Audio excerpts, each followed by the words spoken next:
오늘 우리에게 주신 하나님의 말씀 창세기 36장 9절로 19절 말씀입니다. 생명샘과 4월 17일 목요일 말씀 세일산에 있는 에돔 족속의 조상 함께 읽겠습니다. 세일산에 있는 에돔 족속의 조상 에서의 족보는 이러하고 그 자손의 이름은 이러하니라.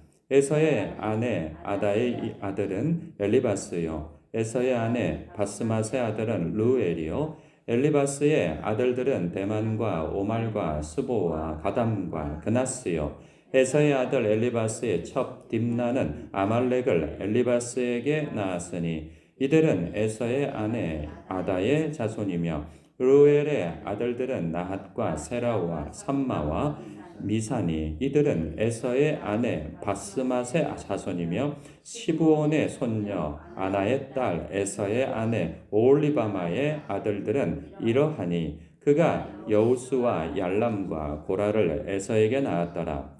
에서 자손 중 족장은 이러하니라. 에서의 장자 엘리바스의 자손으로는 대만 족장, 오말 족장, 스보 족장, 그나스 족장과 고라 족장, 가담 족장, 아말렉 족장이니 이들은 에돔 땅에 있는 엘리바스의 족장들이요 이들은 아다의 자손이며 에서의 아들 루엘의 자손으로는 나핫 족장, 세라 족장, 삼마 족장, 미사 족장이니 이들은 에돔 땅에 있는 루엘의 족장들이요 이들은 에서의 아내 바스맛의 자손이며 에서의 아내인 올리바마의 아들들은 여우스 족장, 얄람 족장, 고라 족장이니 이들은 아나의 딸이요 에서의 아내인 올리바마로 말미암아 나온 족장들이라. 에서 곧 에돔의 자손으로서 족장된 자들이 이러하였더라. 아멘.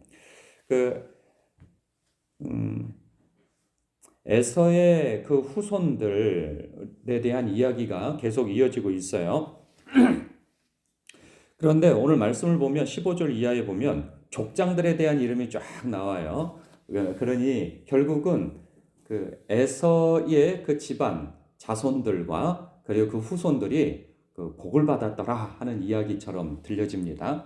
그래서 족장이 되어졌다. 이 군사적, 사회적 어떤 지위가 굉장히 높아졌고 그리고 많은 족속을 이루었으며 부족 국가를 이루는데 혁혁한 공들을 세운 사람들임을 알 수가 있죠. 그리고 그 에서의 자식들이 번영하게 살았다 하는 그 증거로서 누가 누구를 낳고 하고 그것이 누가 이렇게 족장이 되어지고 하는 이야기들이 막 이어진단 말이죠. 근데 굉장히 대비되어져요. 이 전의 이야기들과 이 전의 이야기, 에서에 대한 이야기가 나오기 이전에 야곱은 하나님을 만났어요. 그런데 하나님을 만나고 축복을 받았는데 라헬이 죽어요. 또 큰아들이 자신의 첩과 동침하는 것을 막사바깥에서 듣게 되어지죠. 그리고 또 사랑하는 아버지가 돌아가셔요. 그러니까 고난의 연속입니다. 좋지 않은 일들이 막 일어나요. 하나님 만났는데. 그런데 반대로 하나님을 만나지 않고 하나님을 경외하지도 않고 하나님을 사랑하지도 않는 하나님의 뜻과 내 뜻이 충돌되어질 때 하나님의 뜻에 대해서 조금도 생각지 않고 자기 뜻대로 살아가는 에서는 그냥 자식들이 뭐 병난 사람도 없고 누가 죽은 사람도 없고 그냥 잘 나간단 말이에요. 그 집안에 무슨 우환도 없는 것 같고 좋은 대학 들어가고 막 이런 이야기 같아요. 어디 직장 뭐 연봉이 1억 최소 1억 이상 되어지고 어떤 사업을 일구고 막 이러면서 막 잘 나간단 말이에요. 정치계에도 나오고 막 이런 얘기들이 나와요. 굉장히 대비가 되어져요. 마치 이런 이야기처럼 들려져요. 그러니까 제 표현이 죄송한데 좀 철딱선이 없는 어떤 권사님이 노 권사님이 이 삶의 어려움을 겪고 있는 그냥 어떤 성도들이나 어떤 다른 권사님한테 그런 거죠. 아유 내 자식 요즘에 내 자식이 뭐 BMW 뭐 타고 다닌다 아니면 좋은 뭐 대학을 나왔다 뭐 이런 이야기들이 있잖아요. 그리고 아유 요즘에 삼성 다니는데 얼마나 힘든지 몰라 뭐 막 이런 이야기하고 아유 연봉이 그래도 뭐 애들 학원비 하기도 쉽지 않아 뭐 이런 얘기하면서 자꾸 자신의 자식들이 얼마나 좋은 대학 나왔으면 좋은 직장을 다니고 자신들의 그 후손 이 손주들이 얼마나 또 좋은 대학 들어갔고 그리고 또 좋은 직장을 나왔는지 이런 이야기를 막 에둘러서 막 한단 말이죠. 근데 문제는 뭐냐면 교회를 안 다녀. 예수님을 안 믿어. 근데 사회적으로는 잘 나가. 근데 이것을 이 자랑하는 것처럼 마치 비춰진다면 굉장히 대비되어진 모습이에요. 이럴 때 우리는 그 이야기를 들으면서 한편 들을 때에는 에이, 뭐 예수 믿어야 전부지. 그 예수 안 믿고도 그렇게 하면 뭐가 좋아. 이러면서 또 마음이 씁쓸하니 괜히 부럽고 막 시기가 되어지고 막 이런 마음이 든다면 성경에서 지금 비춰주고 있는 이야기는 무엇이겠느냐라는 거예요. 누가 봐도 야곱은 이건 뭐 하나님 만나고 하나님하고 동행한다는 게 다 무슨 소용이야? 뭐 자식들도 잘하는데 아내도 이렇게 좀 불상사가 일어났고 아버지도 돌아가시고 이게 다 뭐야? 하나님 나를 사랑하는 거 맞아? 내가 지금 복 받는 게 맞아? 하고 자신의 형편과 처지를 돌아보면서 비관하고 있다면 영원한 생명을 약속받고 하나님의 동행과 축복 속에서 영적인 형통이 있단 말이죠. 그리고 하나님의 큰 그림은 아직 끝나지 않았어요. 그럼에도 불구하고 자신의 형편과 처지 지금을 바라보면서 마치 내가 하나님의 저주를 받았냐 혹은 하나님이 나를 사랑하지 않다고 생각하느냐 이렇게 생각하고 있다면 오히려 저 사람이 복 받은 거 아니야? 저 사람은 새벽 예배도 안 나와. 그리고 기도도 안 해. 예배도 안 드려. 그런데도 왜 저렇게 저 사람은 잘 되는 거야? 하나님은 왜 저 사람만 하면서 비교 우위로서 생각하고 있다면 우리는 성경을 읽고 말씀을 들어도 엉뚱한 묵상을 하고 한다 하는 것이죠.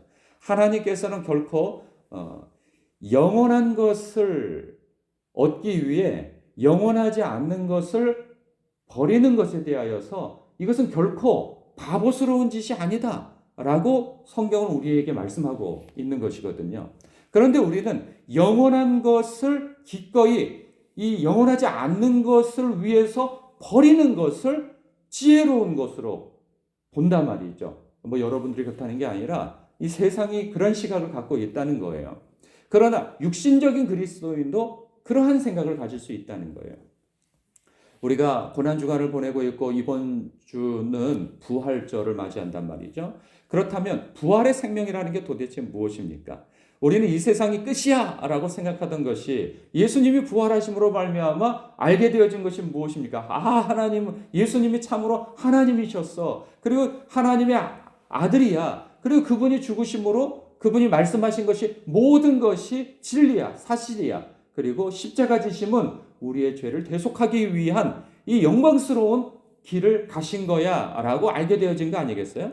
그리고 모든 잠자는 자들의 첫 열매가 되어지신 것을 통하여서 우리도 우리의 결국도 죽음으로 끝나는 것이 아니고 영생과 또한 예수님이 다시 오실 때 우리는 예수님처럼 부활의 몸을 입게 되어지는 그런 소망을 갖게 되어지는 거 아니겠어요? 뿐만 아니라 이 세상을 살면서도 이제 부활의 생명을 덧입고 살아가는 이 영생에 대한 소망을 갖는 자로서의 이 세상을 사는 거 아니겠어요? 그래서 죽음도 두려워하지 않을 수 있는 그러한 믿음을 갖게 되어진 겁니다. 영원한 생명의 가치와 영원한 것에 대한 가치를 두고 이 유한한 것에 물론 유한한 것이 필요 없다는 것은 아니죠. 그러나 그것에 큰 가치를 두고 살지 않는다는 거죠. 두 가지를 저울에 올려놨다면은 내가 비록 이 세상에서 번영을 누리지 못하나 영원한 생명이 있고 또 반대로 이 세상에서는 번영을 누리고 영원한 생명이 없다면 무엇을 선택하겠느냐라는 거예요. 뭐 중간은 없어요. 둘 중에 하나를 선택해야 한다면 우리는 다른 대안이 없는 사람이죠. 그래서 이 세상에서는 비록 번영을 누리지 못하나 영원한 생명을 약속받았다면 우리는 기꺼이 그 길을 선택해야 할 사람이라 하는 것입니다. 우리는 그러한 가치와 그러한 영적인 시각을 가지고 살아가야 하는 사람들입니다. 물론 또한 내 자신에 대해서도 그러한 시각으로 나 자신을 바라봐야 되는 것이죠. 하나님, 내가 예수 그리스도 안에 있는 것 때문에 형통하고 복받은 사람이다 라고 하는 그 인식을 가지고 있어야 하는 거예요.